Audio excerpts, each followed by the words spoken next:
having gone for haircuts to his dad's barber shop, and there are just so many of those things that I cannot enter into. My knowledge of him and the relationship such as it is has been really at a great distance, and to share that with you because I hope that it will help you appreciate the treat that you're in for. For about the last 20 years, one of the best church papers that I've taken, and I hesitate to mention this because some of you may want to subscribe at the same rate, and that wouldn't be good, but one of the best church papers is a bulletin of the Bering Drive Church of Christ in Houston, Texas. There, and I've continued to receive it up till this present week, and I hope I don't get cut off after what I'm about to say. But I found that some of the uplifting reading that I could find.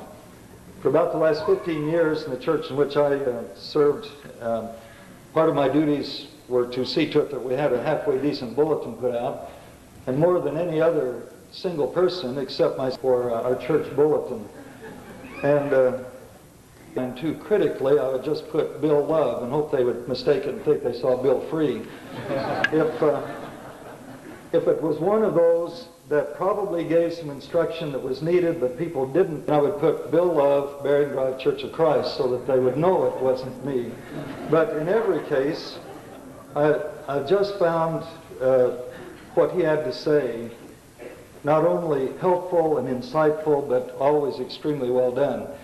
Now, if you read the biographical material that's in your bulletin and see that he's got his doctorate in communications, you would say, well, that's the way it ought to be. But beyond the technical aspect of the education, there's also a man with a message that is consistent with the message.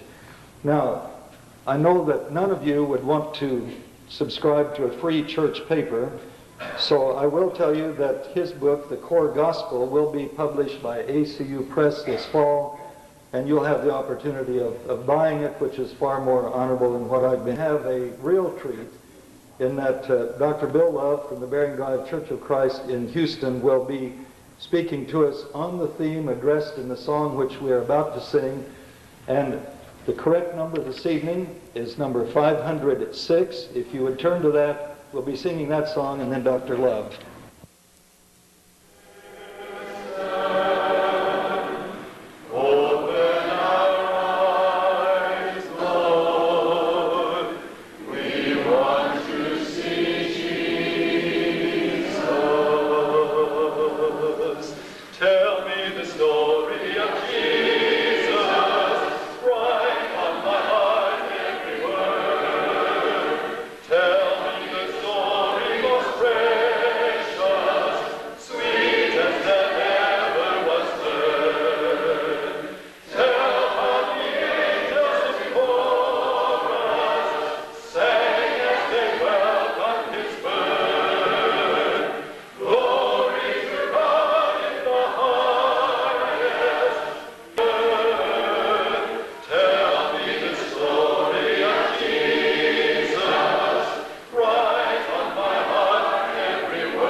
We couldn't even share that with each other, and I think the question is this: Does it amount to something? Is that it? We just knock ourselves out for all of our life and then we die? And are there times in your life when you wonder, trying to go to sleep at night, whether it matters? There are some who would tell us no. And they're not just folks that work on the railroad for no money. They're not just folks who are unknown. Bertrand Russell, the renowned mathematician and philosopher, biography that long toward the end of his career, he was up in his study up in the top of his house one night alone and had one of those frightening moments. He had it all, prestige and fame and all of this. But some of his theories were being challenged, and worse than that, he wondered if they weren't wrong. Terribly depressed, he went over to the wood so closed in and blanketed the house that when he looked out, he could see nothing but his own reflection in the glass. After all is said and done, is this all there is? You just see your own reflection in the glass. Well, he wasn't the first one to have that question. You know, old Ecclesiastes in the Old Testament. Kind of a cynical preacher, you know. Vanity, vanity, all is vanity. You might as well enjoy it today. If you've got a good steak, eat it. Whatever. Do your work. Keep the rules. Obey God's law as best you can, because that's all there is. Vanity of vanities. I wonder if all of us don't have down deep, either consciously or unconsciously, the question of whether any of this matters and whether my life amounts to a hill of beans. Why is it that our teenagers and college people are in such a rush? I've just got to live life, and I've got to live it all today. Why? Years? Why is it that the yuppies have to plan their work and work their plan, and they're so intense, no time to relax? Don't laugh about ourselves particularly. And the people in the midlife crisis. The midlife crisis is that time in your life when you finally get to the dock and you just see your ship going over the horizon. Now that's, you know, my kids say to me, Dad, how much longer are you going to talk about your midlife crisis? How old you plan to be when you die? You know, you would be up to about 106 at this point. On Willard Scott, 5 or 6 years. And some people at retirement age look back over their lives and they say, well, what does it all add up to? I mean, I feel like I've crossed the goal line and I dropped the ball somewhere. What's the answer to this? Well, there are a lot of people that'll give us a lot of answers, a lot of formulas. Some of them have and all. But we know there are limits. If we watch the stars, the athletes move from their 20s to 30s, 40s, 50s, what's the old song? We all perish with using. And isn't it the truth? Somebody said it's not that, it's what you have up here. Knowledge makes life what it ought to be. In the last few years, I've had 3 of my favorite professors. 3 of them have died. It's been so very painful. Not that I don't remember them, not that they didn't leave a deposit in my life, but what they had in their heads is gone.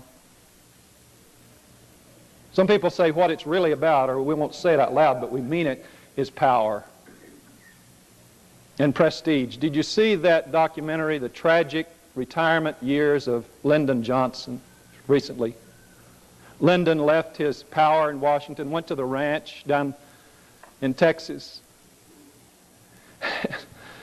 He was so addicted to these morning staff meetings that he had hands come in to have a morning staff meeting. Some of them didn't even speak English.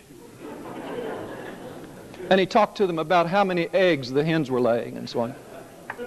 Is that sad? I guess the thing that makes the greatest appeal to me is this statement, make a contribution, achieve something. There's some validity to that. God created us in His image, said, be fruitful, multiply, subdue the earth. So that's part of being a human being, and our work is very important.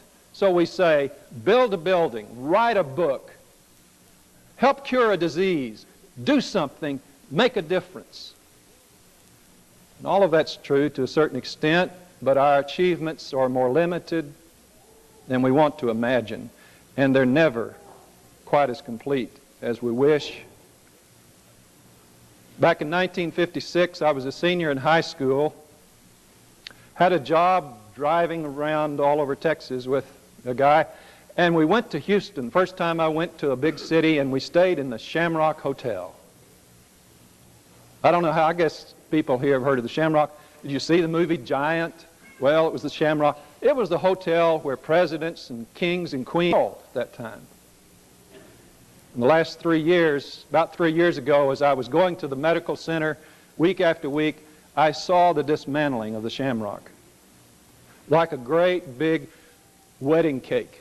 They just took a slice off. The next week, another slice, to the ground, gone. Another building is there. If you didn't know where the Shamrock is, you never could find it in Houston, Texas today.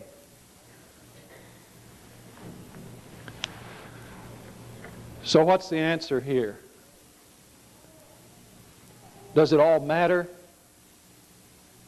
Is there meaning? Question we don't want to talk about. It's too frightening. I'd like to imagine tonight that John the Apostle was sitting right down here on the front row, about 90 years old, white hair, walked with Jesus, the only remaining apostle. He's had all of these years to think about what Jesus meant.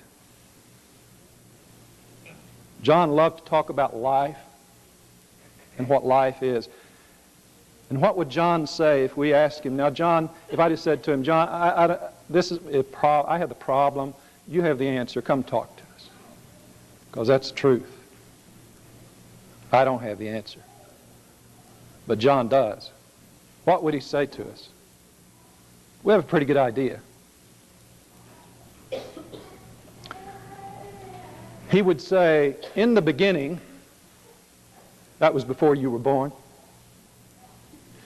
in the beginning, the logic of it all became flesh. And to those who could see him and believe in him, he gave the power to be born from above, like the baby has the power to come out of the womb. And he gave us signs and hints and indications of who he was. And some of us could see it, and some couldn't. He went to a wedding feast in Cana of Galilee. They ran out of wine. He turned the water into wine. Some of us said, now that's something. Went down to the temple in Jerusalem, overturned the money changers' tables, caused a ruckus. The authorities said, what right do you have to do this? Give us a sign. He said, I'll give you a sign. You tear this temple down, I'll rebuild it in 3 days. We didn't get that. We got it later. One night there was a knock on the door. He opened the door and there was Nicodemus. Man who had everything had come to see the man who had nothing. And they had this said, your problem, Nicodemus, with all your knowledge is that you need to be born again from above. Let me tell you something. God so loved the world that he gave his only Son, that whoever believes in him should not perish, but have life. A while later, up north, a little village called Sychar in Samaria, Jesus was sitting at a well. A Samaritan woman, she gave him something to drink, this cold water, and he said, you know, if you knew to ask me, I could give you water, the water of life. Not just a cup at a time, not just a bucket at a time, but a welling spring up from within you. If you could ask me, I could give you this. Centurion came to Jesus and said, my son is about to die, please help, and he healed the man. He was able to give life to this man's child. Well, we were back in Jerusalem by the pool of Siloam, and there was a man who had been lame for 38 years. And Jesus said to him, would you like to be healed? Well, there's a good question for any of us, isn't it? He healed the man. The man got up, carried his mattress outside. Before he got to the corner, a scribe stopped him, said, "What do you think you're doing, carrying that burden on the Sabbath?" Another sign. Cause faith? No. Confusion, hostility. They wanted to kill him. And Jesus said, "He who believes can be delivered from death to life." And he said to the scribes and Pharisees, "You search the Scriptures, you ransack the Scriptures, because you think that in studying them you have life, and these are they which bear witness to me, and you will not come to me that you may have life."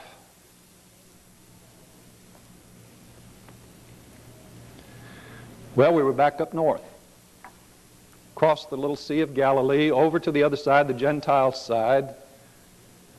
I know you Gentiles like to hear this. 5,000 people came, didn't have anything to eat. Jesus, with 5 loaves and 2 fish, fed that whole multitude. Sign, isn't it? He said to us, "You get in the boat and go back. I want some quiet time." So we got in the boat, got halfway out. The sea got heavy, frightening. And all of a sudden, we saw him walking on the water toward us. Now that's a hint, isn't it? What did we think?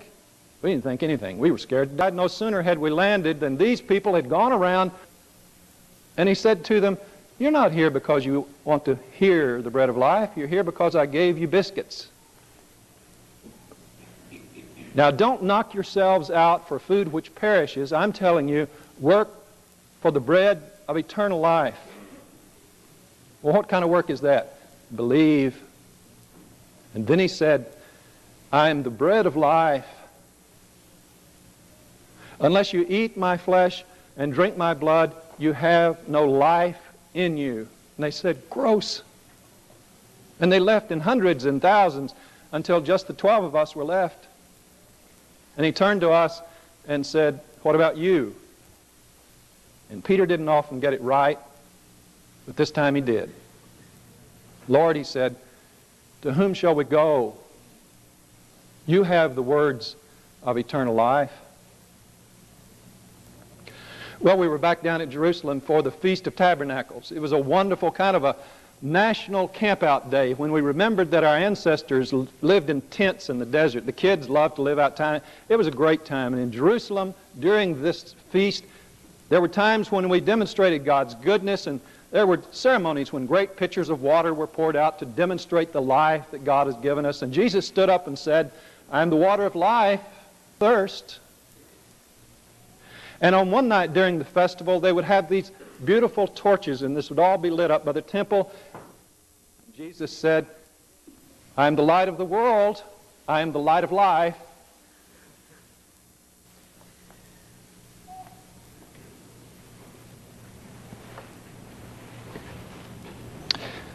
Talking about light, there was a blind man that came to Jesus. And Jesus healed him. We get it? No, it caused a big ruckus, and they had a Senate investigating committee.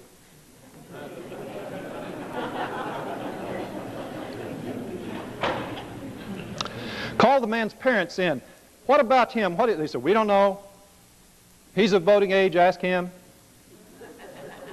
"Touch us." Asked the man. The man said, "Well, I'll just tell you this. I was blind, now see." They said, "Get out of here." Jesus found the man and comforted and confirmed him. And then they got into it with Jesus, and they said, "Jesus, are you trying to imply that we're blind?" He said, "If you could admit you're blind, you could see. But now you're stumbling around all over the furniture." Jesus said, "I am the good shepherd.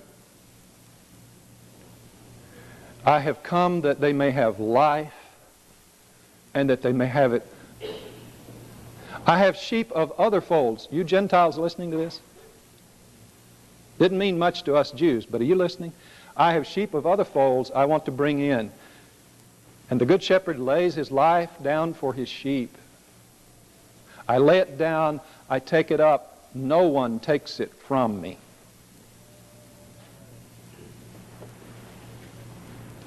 And I'll tell you the most interesting thing. After all this had happened, and all of these signs, no one really believed. Oh, we believed that he did some great things. We believed he was a wonder worker. But, I mean, we didn't have the kind of belief that gives life, if you know what I mean. Now, some Greeks, get this. Is this a little ironic? Some Greeks came saying, we would see Jesus. The Jewish authorities didn't want to see him. We couldn't see him, but the Greeks said, we want to see him. And then Jesus said something that's very important. He said, you know, if a grain of wheat just stays by itself, that's it. But if it's planted in the ground and it gives up its life, there's more life. And by the way, he said, if you want to hoard your life, you're going to lose it. Well, it was Passover time, and Passover was a wonderful family celebration. We had singing and laughter and remembering and meals and all of this. It was a time of joy, but not this time, because we had been debating who was the greatest in the kingdom. And we came to the upper room, and there was no servant there. And we kind of stared at the floor and stared at the ceiling. Nobody was going to move. And Jesus got up, took the towel and the basin, and washed our feet. Talk about embarrassing. And Peter said what all of us felt. He usually did. You're not going to wash my feet, Peter, if you can't be. We didn't get this. He went on to say you have to serve each other. We didn't get this. But after over these years, I'm beginning to see that that foot washing thing wasn't about dirty feet. It wasn't even about service. It wasn't just a kind of a object lesson for us. It was a parable.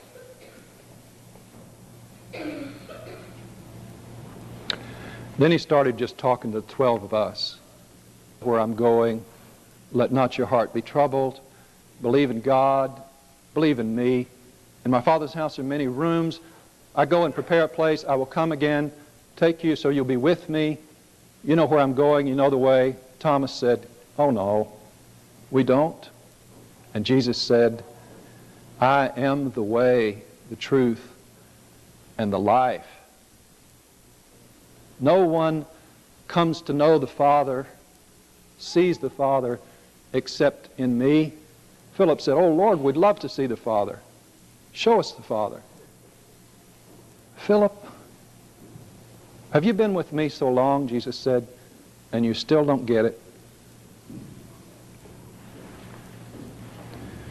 And he gave us words of comfort. He said, most important, love one another. Now, I'm not going to leave you orphans. I'm going to send my Spirit. You're not going to be orphaned. Now, I am the vine, and you are the branches. If you abide in me and listen to my words, and if you talk with me and live in me and I in you, you have life. If you're cut off from me, you have no life.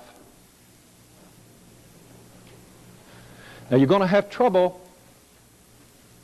Be of good cheer. I've overcome the world. I'll never forget the prayer. It was like a high priest praying for his people. Father, glorify me as I glorify you. You have given me the power to give them life. And this is life eternal. That they should know you and the one whom you sent.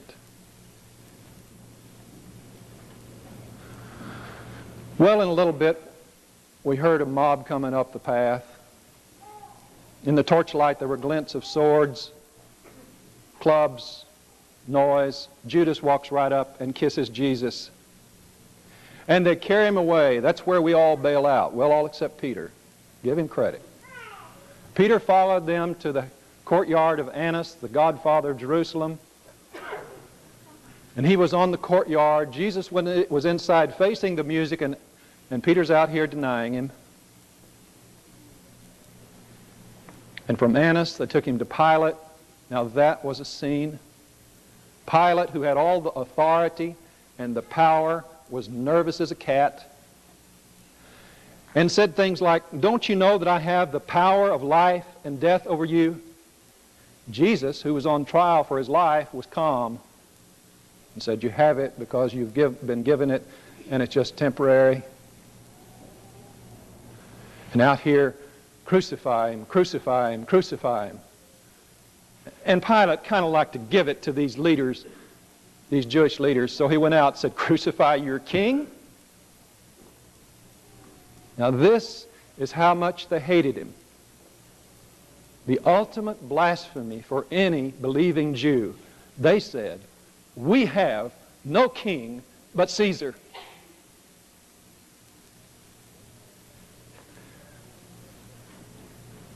And they took him out and crucified him between two criminals. I can't begin to tell you what that was like. Mark tells this story.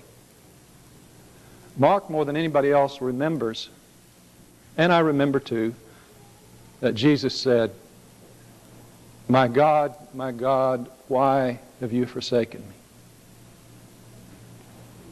And that was the low point. That was the low point for Jesus. That was the low point for us.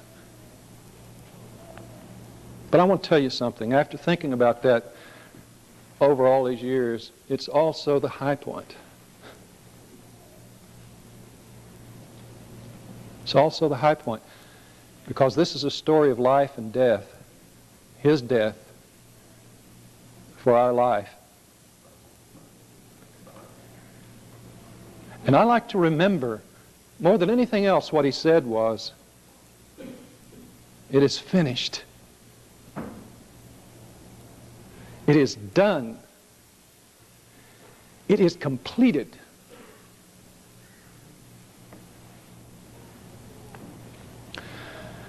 Well, it was obvious to everybody it was finished. Everybody knew it was over. The Jewish leaders had got rid of their heretic. Pilate had dodged his bullet. The Roman soldiers went home after a hard day's work. And we disciples were in shambles. Our dreams were gone. Everybody knew it was over. And 3 days later, Mary went to the tomb to anoint the body of Jesus and found it open and empty. She heard something behind her and turned. Here's a man. She thought it was a gardener. And then he said, "Mary." Oh my. Disappeared. She ran to see us and said, "The Lord is risen." And no sooner had she said it than he appeared. Thomas wasn't with us. So we went to Thomas and said, "Thomas, we've seen the Lord." "Yeah, right. I've been on that roller coaster. I won't do that again. If I see the scars, not until then, but because he was with us the next time." And Jesus appeared to us. And so gently and tenderly, he said, "Thomas, I understand you're having some problems with this. You need to see the scars. Here they are.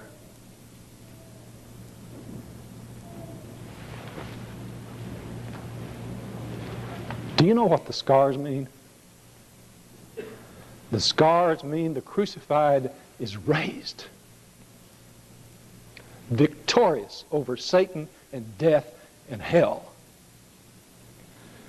Do you know what the scars mean? They mean the one who is raised victorious suffered like you and like me. Do you know what the scars mean? They mean this is who God is. The logic of it all became flesh. Oh yes, he turned the water into wine, he walked on the water, he even raised Lazarus and did Lazarus to trigger his own death. But he said, "I'm the good shepherd, I lay down my life." God said this. God washed our feet. God comforted us, prayed for us, went to the cross for us, and said, "It is finished." For the first time, Thomas, in Jesus, saw the Father. This is who God is. He fell to his knees and said, "My Lord and my God." Now I want to tell you folks something. Jesus did lots of signs, but this is the one. And if you can see God in Jesus, and if you can believe this, you can have life in His name.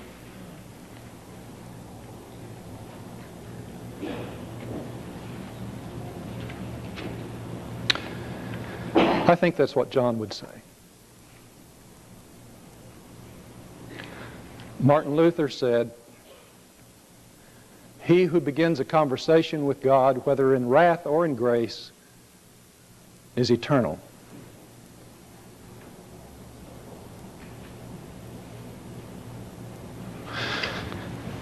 If you tonight can see in Jesus who God is, if you can see Him risen, if you know He is here tonight with you and for you, then whether we're healthy or sick, whether we achieve or fail, whether we have everything or nothing, life matters. God loves you that much. Do you know anyone who doesn't know that the logic of it all became flesh? Wouldn't you like to tell them? If I got the story straight, John is saying, you know, we hear today, get a life. And John says, you don't get a life, but you can receive one.